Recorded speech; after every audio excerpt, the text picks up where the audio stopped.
Imagine this. You step into the classroom and your first teaching session as a new student TA is about to start.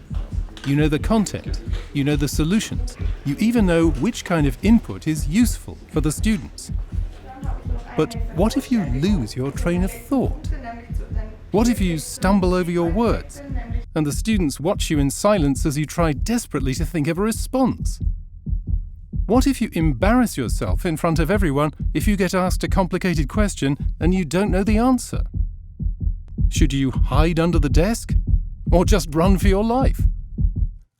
All of a sudden, your position has changed and you find yourself in the role of the teacher in front of the students, instead of sitting among them.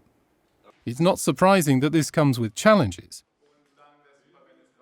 Now let's have a look at how you can best prepare for your new role as a student TA. First of all, have you ever thought about what kind of student TA you want to be? Think back to some of your earlier experiences with teachers in school or at university. What made you like one teacher more than another? What kind of role did they play in your learning process? For example, some teachers may have been coaches, mentors, guides, experts, or leaders. The point is, what impact did they have on your learning? And how can you transfer this into your own teaching? I'm a person who learns by examples, so I took inspiration from the teaching assistants I had in the past who were good. For example, there was one who always asked the students what they wanted to do, and I tried to do the same thing because it was very helpful, and I tried to avoid the mistakes from the teaching assistants I had who were not very good. It's very important that you develop your own authentic style of teaching. Maybe you can even try out different teaching styles by adopting techniques of teachers you've admired in the past. But let's face it, standing in front of a class or a large audience is a challenging situation for everyone.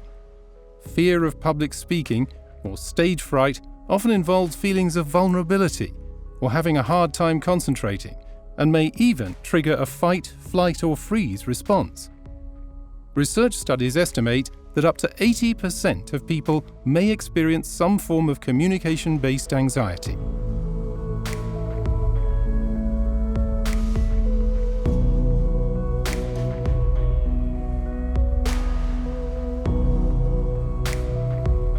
So if you feel nervous and insecure in front of a large group, welcome to the club.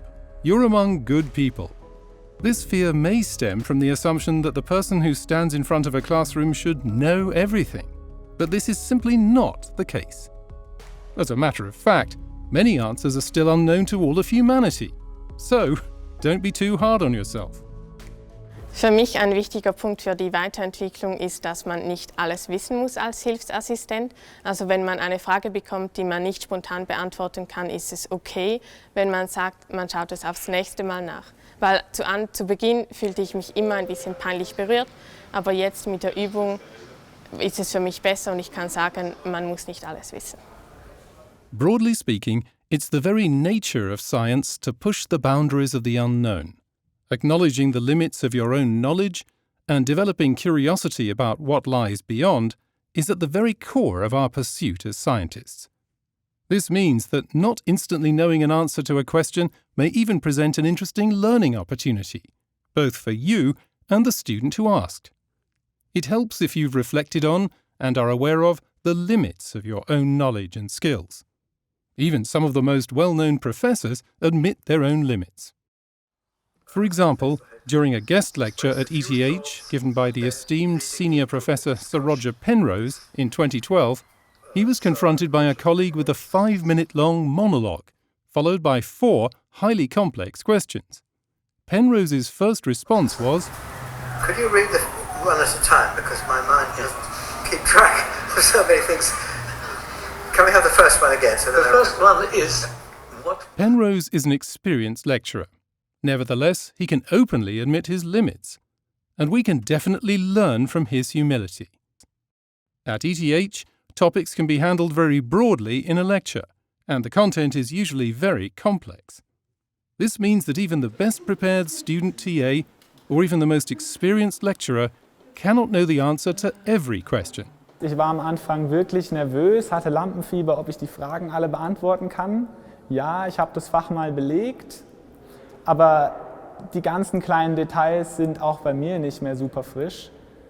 Aber ich will den Studenten auch nicht das Bild geben, dass man irgendwie so ein Supermensch sein muss, um die Vorlesung gut zu verstehen und da durchzukommen. Sondern wenn ich eine Frage mal nicht weiß, dann versuchen wir das zusammen durchzugehen. Sie erklären mir, wie weit sie gekommen sind und ich versuche mitzudenken, wie man da jetzt weiterkommen könnte. Meistens weiß man es ja dann doch, wenn man sich mal damit beschäftigt. Aber wenn ich es dann mal wirklich nicht weiß, dann ist es auch nicht wild. But what are some of the practical things you can do in such situations? Your first strategy for dealing with difficult questions is to remember that the question could also be answered by the other students. So, why do all the work yourself? Try to return the question to the class. Maybe someone else knows the answer, or is willing to speculate. This is a good way of starting a discussion. Get the students to brainstorm the answer together, regardless of whether you know it or not.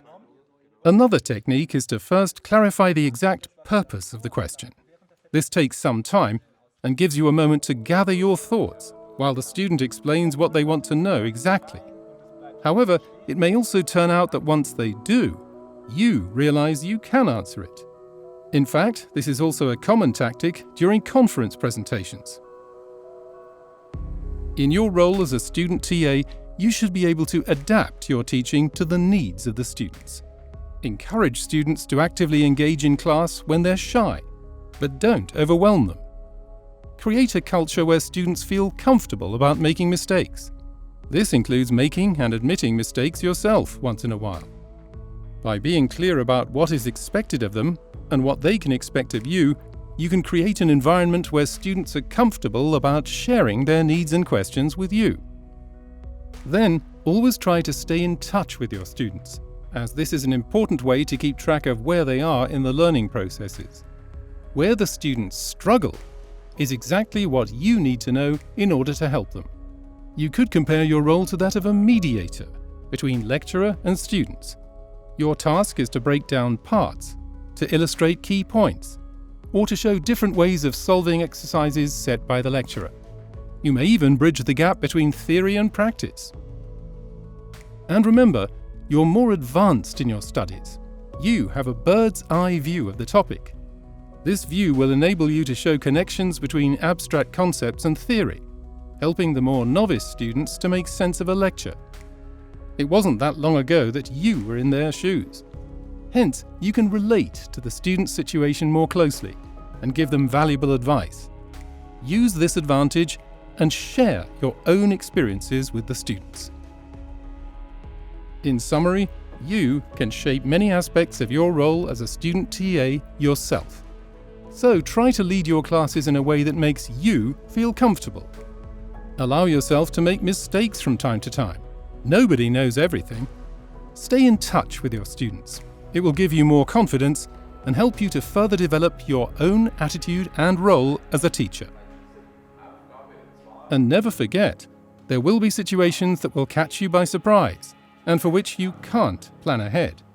However, with time you will get more and more experienced at managing these situations. And these may end up being some of the most interesting parts of your teaching experience.